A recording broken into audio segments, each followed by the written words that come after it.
Alright, so the plan for today's video is going to be to do like a very specific pattern that could be used in quite a common scenario. So normally I play on the left wing, and the scenario would be where, say for example, a loose ball comes out to the wing and you're running for the loose ball and the fullback's running for the loose ball and you're running in front of the fullback, so the fullback's behind you. Now in this situation, the standard thing to do and the safe thing to do, and what most pros would do, is to either just play an easy pass back to the centre mid or to the fullback or whoever's free, right? But you know, it's good to have some other stuff in your locker, and it's never going to hurt to be able to do this kind of thing. As much as, like I say, the reason you don't see this kind of stuff done at the top level is because it is risky and there's a high chance that it won't come off, right? But if anyone who watches this manages to pull this off in a game and has footage of it, I reckon that could go viral. So either way, I'm going to have fun with it. Clearly I can't do it at a high speed because my collarbone just can't sustain impact, but I'm going to try to do it at a lower intensity. And the idea is that by doing it at a slow speed, you build up the muscle memory, which, you know, when I can move faster, it should hopefully translate. I'm going to wait for this family to pass by because I'm not very used to talking to myself when people are listening. So yeah, that might take a minute.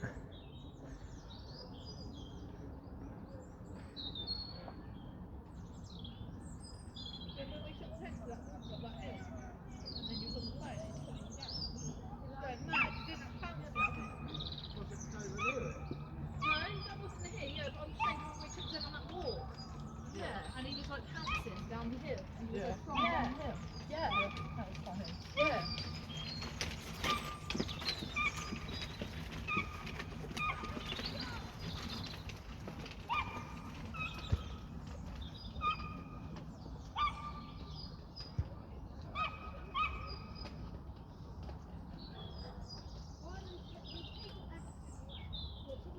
To be fair, I should have just carried on. Maybe they would have enjoyed seeing me attempt the skill. But anyway, let me basically talk through it. Of course, like I said, I can't do it at high speed. My laces aren't even done up. It's kind of hard for me to do my laces, but probably should do them up. Anyway, so the scenario, if you imagine in this, you know, scaled down version. So say I'm running this way, the defender's on my back. Like, if you can get facing them, of course you're going to be in a better situation, right? Like I said, the standard thing would just be to play it back or play it wherever. But one way that you can basically turn yourself around, and this is something that I actually do quite often, is basically to roll your foot over the ball to make it look like you're going to pass it, and then do this, so like that, and then now you're facing the right way. And once you're facing the right way, you know, the power is back in your hands. Of course, if the defender was very tight, the angle would be key here. So like, if the defender was very tight behind you and you went like this, you're just going to probably put it straight into him. So you need to, of course, bear in mind any number of, you know, all the factors, right? But let's say I had enough space to do this. You know, I'm thinking you can rolling like this, and then that was facing. Now in this situation, something that I need to do more often when I do come back from this injury, is I feel like, partly because I know I can often rely on my pace, I make my intentions too obvious too early. So like, say for example, I'm now facing him, and I was going to go down the outside. Sometimes what I'll do is I'll just literally take a big touch straight away in that direction. But the higher level you go, you can't get away with telegraphing that kind of stuff.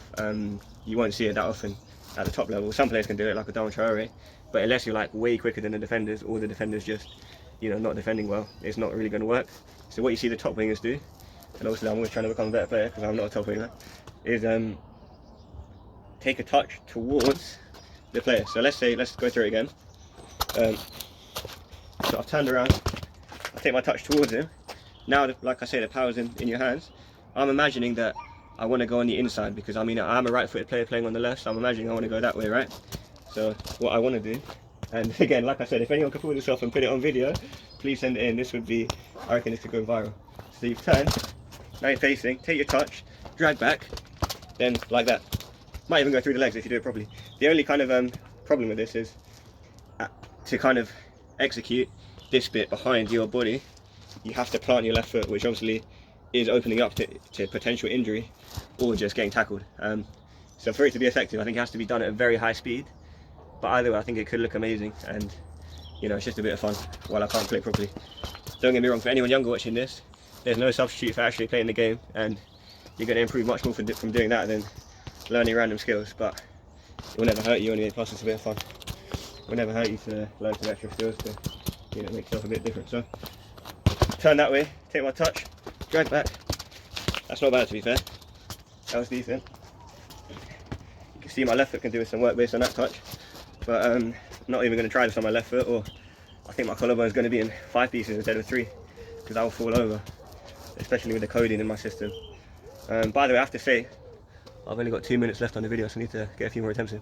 I have to say that the sunset being a bit later now is a big blessing. Like being able to come down to the park just after 4 o'clock and being able to see something.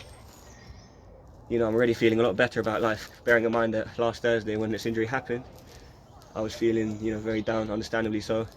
You know, I had quite high expectations for the rest of the season, but already, like, bearing in mind, so like I missed most of 2022 with injuries too, but this is different because now I can actually, you know, my lower body's fine, I can do what I want basically.